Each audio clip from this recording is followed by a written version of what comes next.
Jim, you are arguably the world's most prominent scientific voice on climate change. You had your very convincing scientific testimony to the US Congress in 1988, 2 years before the first assessment of the IPCC. And you've been, sort of say, struggling, as I can understand it, in a very frustrating reality where you tend to, I think as a scientist today, get stabbed also from two sides. On the one hand, you get, say, crushed down by skeptics and the kind of propaganda machinery to accelerate or kind of enhance uncertainty. But on the other hand, you also always have scientific colleagues who emphasize that you have to be very careful and always have statements regarding endless uncertainties. And how do you see at this juncture what should science do best in order to get sort of say constructive action forward with all the science we now have and with your experience looking back? Yeah, thank you.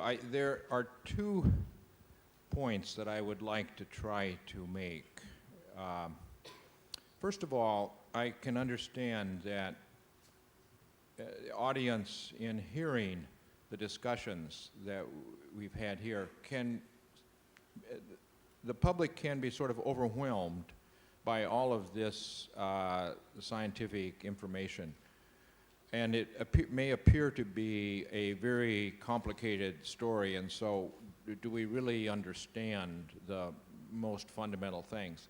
And I think perhaps we have not done as good a job as we should in terms of making clear what the most fundamental things are. Although I must say that the talk that Johan gave earlier today was had the greatest clarity, as well as, despite being enormously comprehensive in the topics that he discussed, that I've ever heard, but presented to this type of audience. But let me make clear that this issue about global climate change, it is at its heart a very simple problem. When we add greenhouse gases to the atmosphere, we reduce the Earth's heat radiation to space because these gases block that radiation. And the emission occurs on average, from a higher level in the atmosphere where it's colder, so it's less. So it's a very simple story where we have changed the planet's radiation balance. Before humans interfered, the planet would naturally radiate as much energy back to space as it absorbs from the sun. But with this perturbation, the planet is temporarily absorbing more energy from the sun than it's radiating. So it's going to warm up until it restores energy balance. And we now are at the point where we can measure the planet's radiation balance, because where does this excess energy go? Most of it goes into the ocean. And this is the thing which makes the problem very difficult, because it takes the ocean a long time to fully warm up because of its great inertia, its great heat capacity. Well, what we can see is that because of the changes in atmospheric composition and the warming effect of these gases, the planet has warmed up about 0.8 of a degree Celsius over the last 100 years, which has brought the world's temperature back to the highest level that it has been during this Holocene period, the last 12,000 years. So we're already back up at the very top of the natural range of variability during the Holocene. But we can measure that the planet is still out of balance by at least half a watt and probably 3/4 of a watt. So that tells us that there's as much warming that's still in the pipeline. So if we just leave the atmosphere with its present composition, the planet must continue to warm up until it gets back to equilibrium. That means that it's going to put us outside the range of the Holocene. And that's how we understand, that's how we have realized that, boy, we're already into a dangerous atmospheric composition. And if we want to keep a planet that looks like the one that has existed for the last 12,000 years, with sea level reasonably stable, with climate zones where they have been for the last thousands of years and where we've set up our civilization, assuming that they're there, then we would actually need to reduce the atmospheric composition, the atmospheric CO2, back to about 350 parts per million or less. So it's really, that story is actually quite a simple one. It's just a matter of the planet's energy balance, which is the most fundamental law of physics, conservation of energy. Now that's the one point I want to make, just to make clear that this science is not that mysterious, and it's not something that can't be understood. It's the most basic principles of physics. Now, the other point that I want to make, and the difficulty that I've had with communicating with, especially with governments, but communicating the implications of the climate situation for the public and for public policy.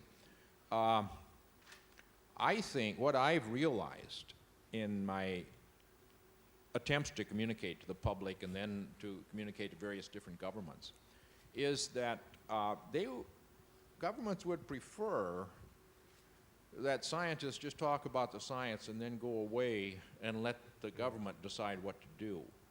And what I've realized is that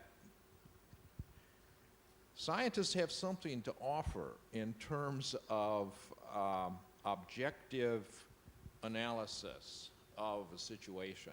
And what I've now realized is that with regard to our hopes of reducing, as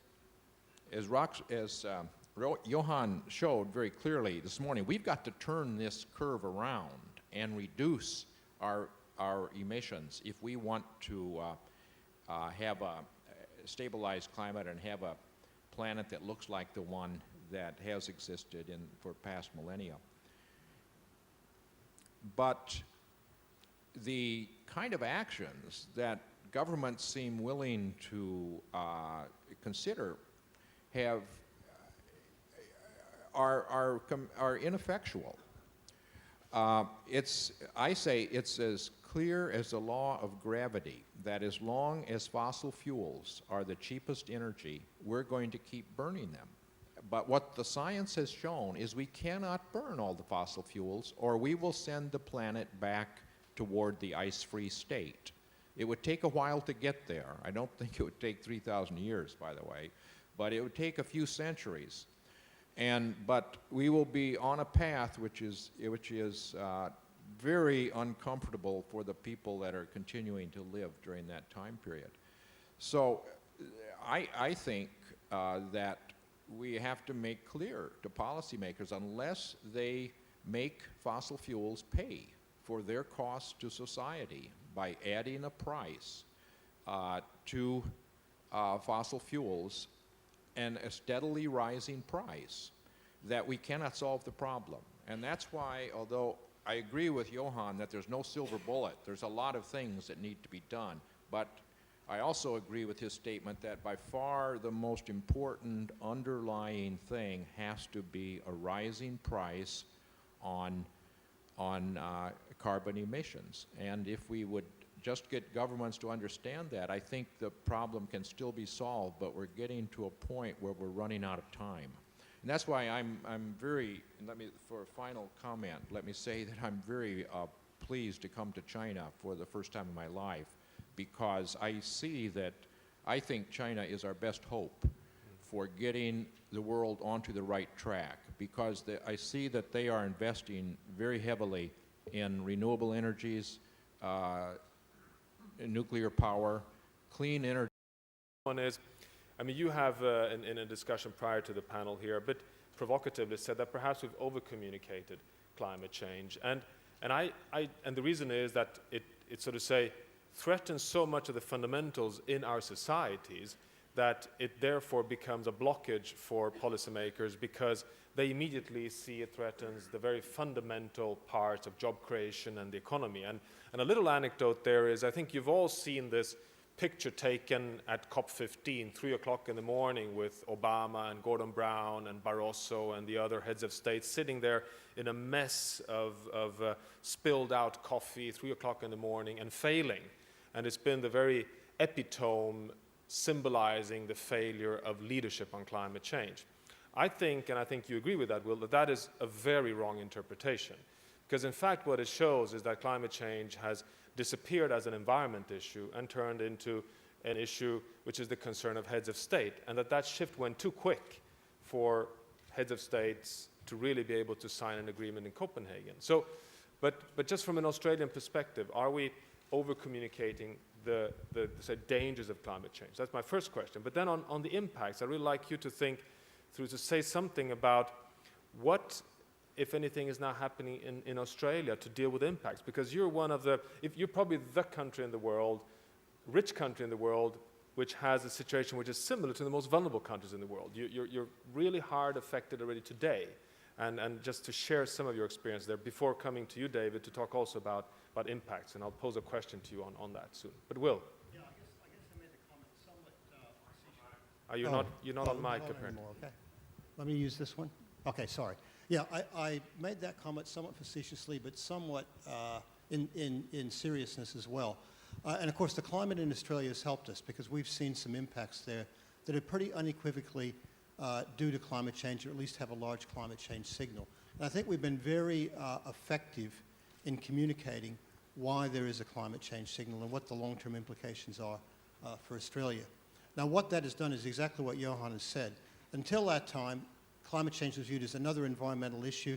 Yes, it's good to do something about it. We got a lot of widespread support in the community, enough that we had a lot of support to introduce an earlier version of an emission trading scheme. But when the impact started hitting, and when the science that was being communicated said, well, if we want to turn this around and avoid even worse impacts in the future, this is what we have to do. It cut to the center of Australia's economy in particular, being a big exporter of fossil fuels. And the industries that were going to be affected suddenly took notice. This was no longer a marginal environmental issue. This was striking at some of the core of the Australian economy. And the machinery wound up very quickly. Skeptics came out of the woodwork at a great rate, no doubt with a lot of funding behind them. People got concerned that, well, there are a lot of impacts, but gee, we're going to lose jobs. We're going to go back to the Stone Age, have to live in caves. All this scaremongering came out. And suddenly the issue, within 6 months, the issue went from being a rational discussion with a lot of science, and I think good science communication going into it, to being a highly politicized issue where people took sides on on the basis of political worldviews, perspectives, and so on. And once it gets into that situation, I think you can be as logical as you want, as clear as you want, as accurate as you want in science communication, and you're not going to change a whole lot of minds, because it's fallen into the traditional world perspective, left versus right, greenies versus developers, however you want to say it, into that landscape.